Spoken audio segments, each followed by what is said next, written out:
नमस्कार मित्रांनो, भावी शिक्षक आणि शिक्षिकांनो, टिप्स फॉर टीईटी मध्ये मी अक्षय तुम्हा सर्वांचं स्वागत करतो। टिप्स फॉर टीईटी च्या अंतर्गत आपण टिप्स फॉर टीईटी एक सीरीज चालू केली होती। त्या सीरीज मध्ये आपण सर्व विषयासंदर्भात एकदम सखोल माहिती पाहिली। त्या विषयामध्ये काय अभ्यास करायचा, काय अभ्यास करायचा नाही, प्रश्न कसे विचारले जाऊ शकतात एकदम व्यवस्थितपणे पाहिलं आणि त्याच्यामध्ये कोणत्या विषयासाठी कोणते पुस्तक सर्व पाहिले। पण त्याच्यामध्ये आणखीन एक छोटासा प्रॉब्लेम येत होता। तो कोणता की आता बरेचसे आहेत की सर्वच्या सर्व व्हिडिओ पाहिले नाहीयेत। त्यासाठी कोणते आता म्हणजे आपल्या समोर टेट ही एक परीक्षा आहे। ती टेट परीक्षा क्रॅक करणं आपलं एक टार्गेट आहे। टेट परीक्षा क्रॅक करण्यासाठी एकदम प्रॉपर पुस्तकं कोणती आहेत। आता मी जे काही पुस्तकं वापरतो तेच पुस्तकं तुम्हाला सांगणार आहे। पण मागच्या व्हिडिओमध्ये काही पुस्तकं सांगितले नव्हते, त्याच्या मागचे काही कारण होते ते सुद्धा याच्यामध्ये सांगणार आहे। पण आता त्या सर्व पुस्तकांची मी तुम्हाला ओळख करून देणार आहे। ते पुस्तक मी स्वतः वापरत आहे, तेच फॉलो करत आहे। तुम्ही सुद्धा ते फॉलो करू शकता। म्हणजे आपल्याला एकंदरीत 12 ते 13 जे विषय आहेत त्या विषयासाठी अल्टरनेट पुस्तकं वापरावे लागतात, त्याच्याशिवाय पर्याय नाही। आता बरेचसे म्हणत होते की टेटची पुस्तकाची लिस्ट सांगा, टेटसाठी कोणती पुस्तकं लागतात, टेटची संदर्भ ग्रंथ सांगा, टेट जी परीक्षा आहे त्याच्यासाठी कोणते कोणते पुस्तकं लागतात ते सांगा। ते सर्व पुस्तकं आता आपण या व्हिडिओमध्ये बघणार आहोत। ते सर्व तुम्हाला दिसणार आहेत, कोणते पुस्तक आहेत काय नाही, म्हणजे तुम्हाला येणाऱ्या समस्या त्या सर्व दूर होतील आणि अभ्यास करायला एकदम परिपूर्ण अशी सुरुवात होऊन जाईल। म्हणजे टीईटी पास केल्यानंतर टेटची तयारीसाठी काय अपेक्षित आहे, कोण देऊ शकतो ते पाहिलं, त्यानंतर कोणते कोणते विषय आहेत, काय अभ्यास करायचं ते सर्व पाहिलं आणि आता पुस्तक एकदम प्रत्यक्षमध्ये पाहणार आहोत। आणि त्यानंतर हे सर्वांचं प्लॅनिंग म्हणजे नियोजन कसं लावायचं, टेटचा अभ्यास कसा करायचा, कोणत्या वेळेला कोणते विषय घ्यायचं हे आपण पुढल्या व्हिडिओमध्ये पाहणार आहोत। पण आजच्या या व्हिडिओमध्ये आपण टीईटीला जे काही पुस्तकं लागतात ते सर्वच्या सर्व आता आपण या व्हिडिओमध्ये पाहणार आहोत। आता मी काय जे तुम्हाला पुस्तकं दाखवणार आहे, पण ते पुस्तकं दाखवण्यापूर्वी तुम्हाला अगोदर एक गोष्ट करायची आहे, ती कुठली प्राथमिकची पुस्तकं। आता प्राथमिकची पुस्तकं मी तुम्हाला दाखवणं ते काही नाविन्याची गोष्ट नाही आहे, ते तुम्हाला मिळतात। आत्ताच्या सध्याच्या जे अभ्यासक्रमाला आहेत तेच आहेत। इतिहास असो, भूगोल असो, विज्ञान असो, मराठी असो, इंग्लिश असो, गणित असो, हे सर्व पुस्तकं अगोदर तुम्हाला वाचून काढायचे, त्याच्यातून तुमचा बेस कंप्लीट होणार आहे। ते दाखवणं त्यात काही नाविन्य नाही, ते सर्वकडे मिळतात, मार्केटमध्ये सुद्धा मिळतात, कुठेही मिळून जातात। पण त्याच्यापेक्षा ही सर्वात महत्त्वाची पुस्तकं आहेत ते आता आपण पाहणार आहोत। आता जे काही प्राथमिकची पुस्तकं आहेत सर्व विषयाचे ते वाचून झाल्यानंतर आपल्याला सर्वप्रथम गोष्ट कोणती करायची आहे ते म्हणजे 5वीचं स्कॉलरशिप। ते स्कॉलरशिपचे पुस्तकं वाचायचे। आता 5वीचं स्कॉलरशिपचं कुठलं आहे हे पुस्तक आहे, हे वाचायचं। याच्यामध्ये काय आहे, इंग्रजी आणि बुद्धिमत्ता चाचणी आहे। म्हणजे 5वीला जे इंग्रजी आणि बुद्धिमत्ता चाचणी स्कॉलरशिप आहे त्याच्यामध्ये काठिण्य पातळी किती आहे ते समजून जातं, म्हणजे अभ्यास करायला सोपं जातं। आता यानंतर 5वी स्कॉलरशिपचं दुसरं पुस्तक आहे ते कुठलं, मराठी आणि गणित। याच्यातून तुमचा मराठी आणि गणिताचा अभ्यास होऊन जातो। हे दोन पुस्तकं झाले 5वी स्कॉलरशिपचे। आता प्राथमिकचे सर्व पुस्तकं वाचल्यानंतर 5वी स्कॉलरशिपचं कोणतं पुस्तक वापरायचं ते तुम्हाला दिसलेलं आहे। त्याच्यातून तुमचा व्यवस्थित अभ्यास होईल, म्हणजे ट्रॅक दिशा समजून जाईल। त्यानंतर वाचायचं आहे 8वी स्कॉलरशिपचे। 5वी स्कॉलरशिपचे जसे 2 पुस्तकं होती तसेच 8वी स्कॉलरशिपचे 2 पुस्तकं आहेत। आता तुम्हाला एकदम पोस्टरमध्ये दिसायला एकदम एवढं अवाढव्य पुस्तकं दिसले असतील, एवढे मोठे पुस्तकं नाहीये। पण आता हे 4 पुस्तकं मोठे आहेत। 8 दिवसामध्ये हे 4ही पुस्तकं होऊन जातात, तितकंसं काही अवघड नाहीये। पण काही अशा संकल्पना आहेत, बेसिक संकल्पना आहेत, त्या समजल्यानं आपल्याला टेटसाठी खूप फायदा होणार आहे। प्राथमिकचे पुस्तकं वाचल्यानंतर 5वी स्कॉलरशिप, 8वी स्कॉलरशिप म्हणजे एक अभ्यास करायला योग्य दिशा मिळून जाते। अभ्यास काय असतो, विषय काय असते, प्रश्न कसे विचारले जाते, काठिण्य पातळी काय असते ते समजून जाते।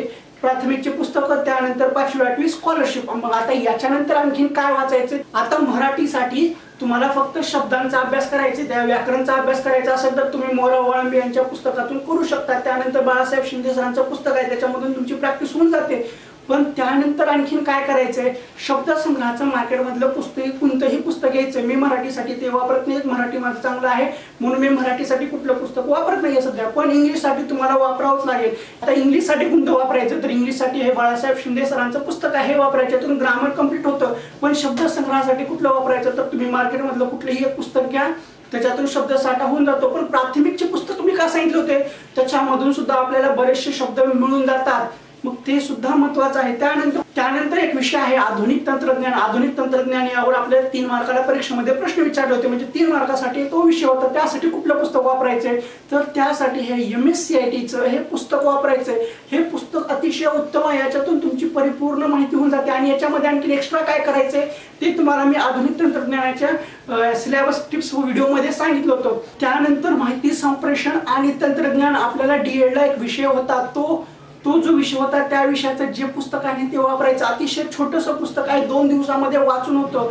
हे पुस्तक तुम्हाला 1 मार्क मिळून देतं। आता हे पुस्तक जर तुम्हाला मार्केटमध्ये मिळत नसेल DEDचं, तर काही काळजी करायची गरज नाहीये। या विषयामधल्या नोट्स मी काढलेले आहेत, त्याचा व्हिडिओ मी तुम्हाला बनवून देतो, त्याची काळजी करू नका। 2 व्हिडिओमध्ये हे माहिती संप्रेषण आणि तंत्रज्ञान हे 2 व्हिडिओमध्ये हे तुमचा 1 मार्क मिळून देईल, म्हणजे देईल 100%। कारण जो 1 मार्काचा जो प्रश्न आहे तो DEDचं जे माहिती संप्रेषण आहे त्याच्यावर आधारित विचारला गेलेला आहे। याचे नोट्स काढून व्हिडिओ बनवून मी तुम्हाला देतो, त्याची काळजी करू नका। पण माहिती संप्रेषण आणि म्हणजेच आधुनिक तंत्रज्ञानामध्ये एक्स्ट्रा काय करायचं तो व्हिडिओ पहा, त्याच्यामध्ये समजून जाईल। आता राहिलं इतिहास, भूगोल, विज्ञान या विषयासंदर्भात मी तुम्हाला सांगितलेलं आहे काय काय करायचंय। इतिहासासाठी प्राथमिकचे पुस्तक आहेत ते परिपूर्ण आहेत, ते कोणते आहेत ते सुद्धा सांगितलेले आहे। आता राहिला विज्ञानचा विषय, विज्ञानच्या विषयासाठी सुद्धा प्राथमिकचे पुस्तकं 5वी पासून ते 10वी पर्यंतचे वापरा, ते परिपूर्ण आहेत, त्याच्याशिवाय दुसरं एक्स्ट्रा पुस्तक घेण्याची गरज नाहीये। भूगोलसाठी सुद्धा तसंच करा, प्राथमिकचीच पुस्तक वापरा, पण त्यापेक्षाही जुन्या अभ्यासक्रमातले भेटले तर ते महत्त्वाचे आहेत। पण आता आणखी खूप सारे पुस्तक आहेत ते मी तुम्हाला दाखवतो। आता मानसशास्त्र म्हणजे शैक्षणिक शास्त्र असा एक विषय आहे, तो आपल्याला 20 ते 25 मार्काला पाहायला मिळतो। तो विषय किंवा तो अभ्यासक्रम कुठल्याही एका पुस्तकातून परिपूर्ण होत नाहीये, त्याला 3 ते 4 पुस्तकं वापरावेच लागतात। पण असं एक पुस्तक आहे ते परिपूर्ण आहे, ते पुस्तक तुम्ही जर एकदा वाचला, ते पुस्तक तुम्हाला भेटलं तर मानसशास्त्र म्हणजे शैक्षणिक मानसशास्त्राबद्दल एकदम सखोल माहिती तुम्हाला मिळून जाईल। ते आहे हे 12वीचं मानसशास्त्राचं पुस्तक। हे पुस्तक तडसरे सरांचं आहे, हे जुन्या अभ्यासक्रमातलं आहे। हे जर पुस्तक तुम्हाला भेटलं तर अतिशय उत्तम होऊन जाईल। ह्या पुस्तकातल्या बऱ्याचशा संकल्पना आहेत, बरेचसे असे प्रश्न आहेत की आपल्या टेटला आलेले आहेत।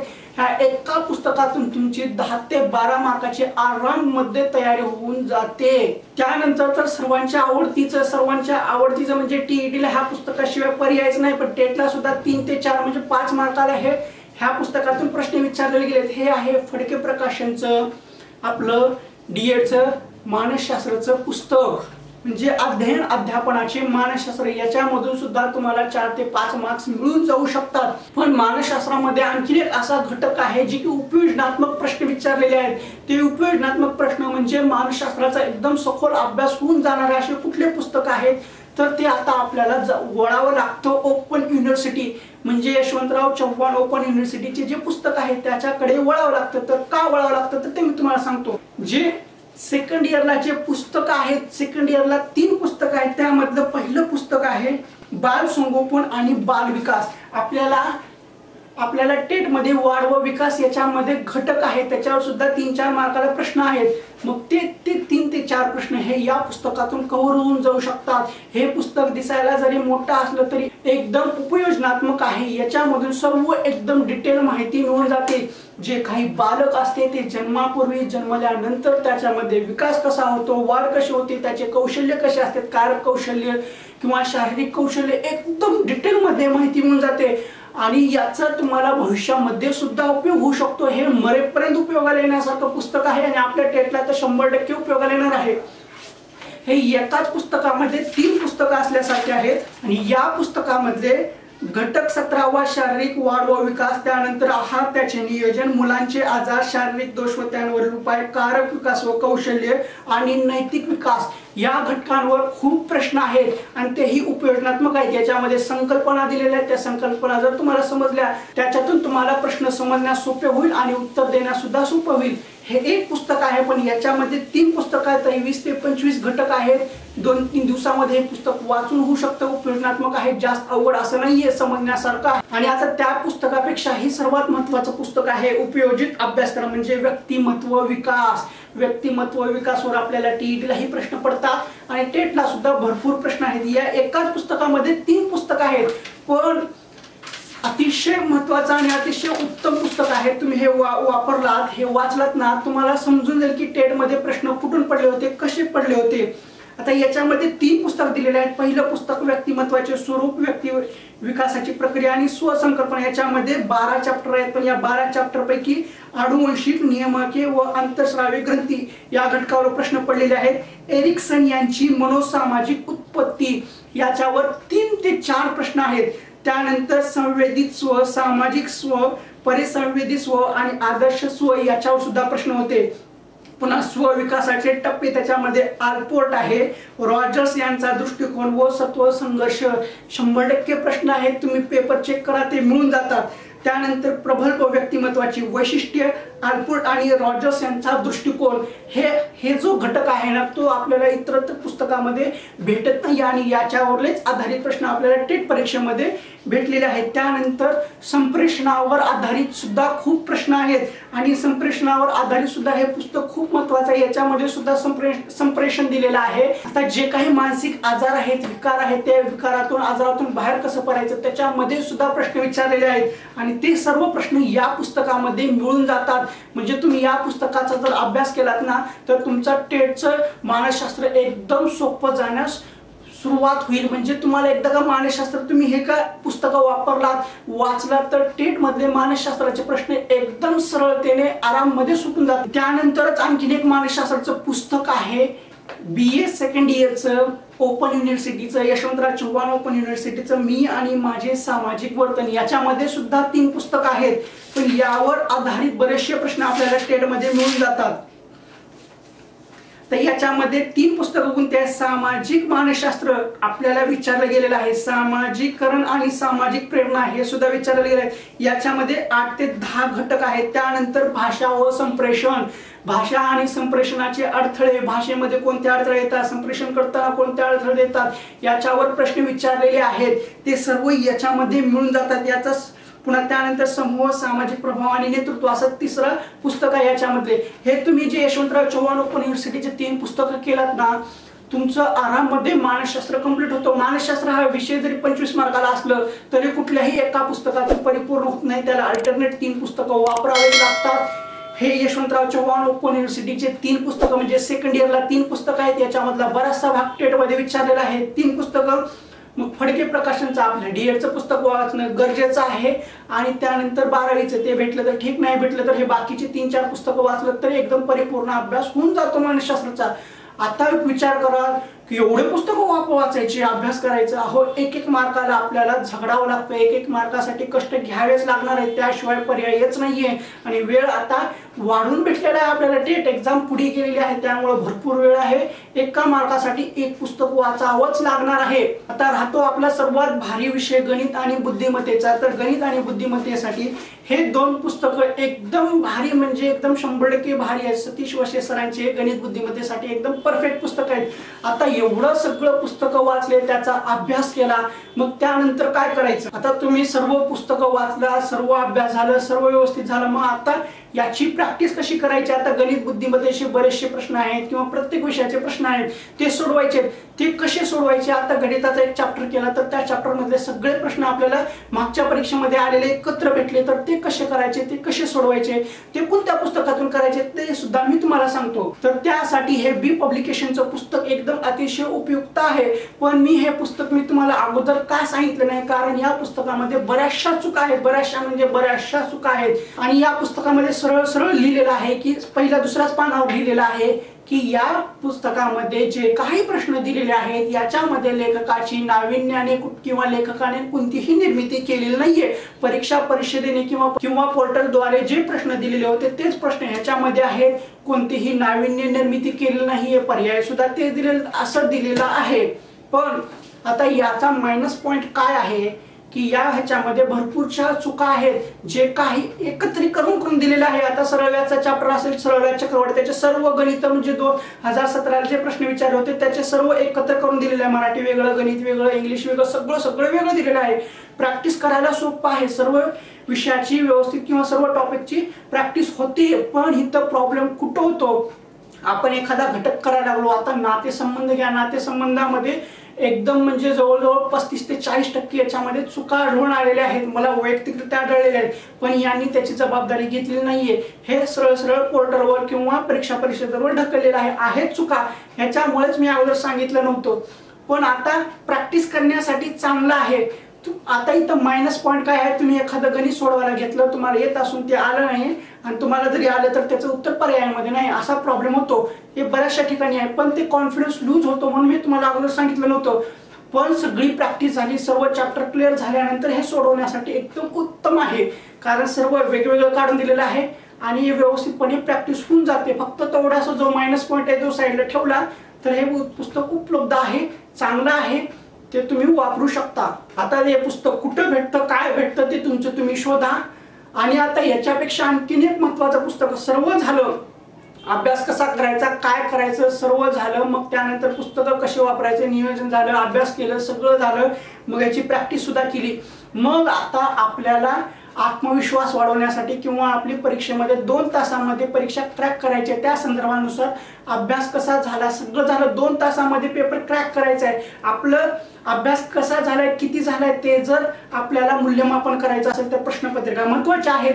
मग आता ऑनलाईन जर प्रश्नपत्रिका घेतल्या किंवा त्याच्या PDF घेतल्या तर किती घोळ होतो ते माहिती आहे। एक प्रश्न आहे मराठीमध्ये आहे, हिंदीमध्ये आहे, इंग्लिशमध्ये आहे, उर्दूमध्ये आहे। एक प्रश्न एका पानावर मोबाईलवर बघितलं तर डोकं आउट होऊन जातं, वेळ पुरत नाहीये। पण त्याच्यासाठी सुद्धा एक पर्याय आहे। पर्याय कोणता आहे तर हे प्रज्ञा पब्लिकेशनचे पुस्तक आहे। हे पुस्तक अतिशय उत्तम आहे। पण आता या पुस्तकाचा प्लस पॉइंट काय आहे तर याच्यामध्ये तुम्हाला पहिले 5 पेपर हे सोडून दिलेले आहेत, विश्लेषणासह दिलेले आहेत आणि त्याच्यानंतर जे 25 पेपर आहेत ते तुम्हाला सोडवण्यासाठी दिलेले आहेत, त्याचे उत्तर मागे दिलेले आहेत। तुम्ही ते 2 तासामध्ये सोडवा, तुम्हाला त्याच्या प्रश्नपत्रिकेमध्ये किती मार्क पडतात किंवा तुमचं मूल्यमापन होतं हे एकदम व्यवस्थितरित्या अभ्यास झालेला कळून येतो, हे असं आहे। पण ह्याच्यामध्ये प्रॉब्लेम काय आहे, जे काही सुरुवातीचे 5 पेपर सोडून दिलेले आहेत ते विश्लेषण दिलेलं आहे पण शॉर्ट ट्रिक दिलेलं नाहीयेत, हे त्याच्यामधला तेवढा एक प्रॉब्लेम आहे। पण आपला पेपर सोडवण्यासाठी किंवा झालेला अभ्यास त्याचं मूल्यमापन करण्यासाठी हे पुस्तक उपलब्ध आहे, ते चांगलं आहे, त्याचा वापर करा। तर अशी आहे टेट संदर्भातली संपूर्ण बुक लिस्ट, जे की तुम्ही बुक लिस्ट करत होता ते सांगितलेली आहे। एवढे पुस्तक आहेत, मी सध्या तेवढे फॉलो करतो, ते वापरतो, तुम्ही सुद्धा वापरा, त्याचा फायदा नक्कीच होईल। लगे आता एवढे मोठे पुस्तक पाहून एवढा अभ्यास करायचा काय, असं करायचं का, तसं करू नका, करावंच लागतं। नोकरी आहे, पगार सुद्धा आपल्याला एवढा मोठा भरमसाठ भेटणारच आहे, तर समजून घ्या, अभ्यास करावाच लागतो, त्याच्याशिवाय पर्याय नाही। आणि आता हे सर्व झालं, आपण TET पास केली, टेट मध्ये परीक्षा देणार आहोत, त्याला पात्रता काय लागते ते पाहिली, त्यानंतर टेटचे विषय कोणते आहेत, अभ्यासक्रम कोणता आहे ते सर्व पाहिलं, अभ्यास कसा करायचा आणि पुस्तकं कुठले वापरायचे ते सर्व झालं। पण आता सर्वात महत्त्वाचा घटक राहतो नियोजन। रोज किती तास अभ्यास करायचा, कोणत्या विषयाचा काय अभ्यास करायचा हे आपण पुढल्या व्हिडिओमध्ये पाहणार आहोत। तत्पूर्वी या व्हिडिओमध्ये एवढंच ठीक आहे। तुम्हाला हा व्हिडिओ कसा वाटला तो कमेंट बॉक्समध्ये नक्की सांगा। व्हिडिओ आवडला असेल तर व्हिडिओला लाईक करा, शेअर करायला विसरू नका आणि हा व्हिडिओ पाहून तुमचा काही फायदा झाला असेल तर आमच्या चॅनलला सबस्क्राइब करा, लाल रंगामध्ये सबस्क्राइब बटन आहे ते दाबा, त्यानंतरची जी घंटी आहे ती सुद्धा दाबा, ऑल नोटिफिकेशन सिलेक्ट करा, म्हणजे येणारे सर्व व्हिडिओचे नोटिफिकेशन तुम्हाला मिळेल। आणि पुढला जो नियोजनाचा व्हिडिओ येणार आहे तो हा आपली जी सिरीज चालू आहे त्या सिरीज मधला शेवटचा व्हिडिओ असेल आणि तो नियोजनाचा व्हिडिओ झाल्यानंतर आपण नोट्सचे व्हिडिओ टाकायला सुरुवात करणार आहोत।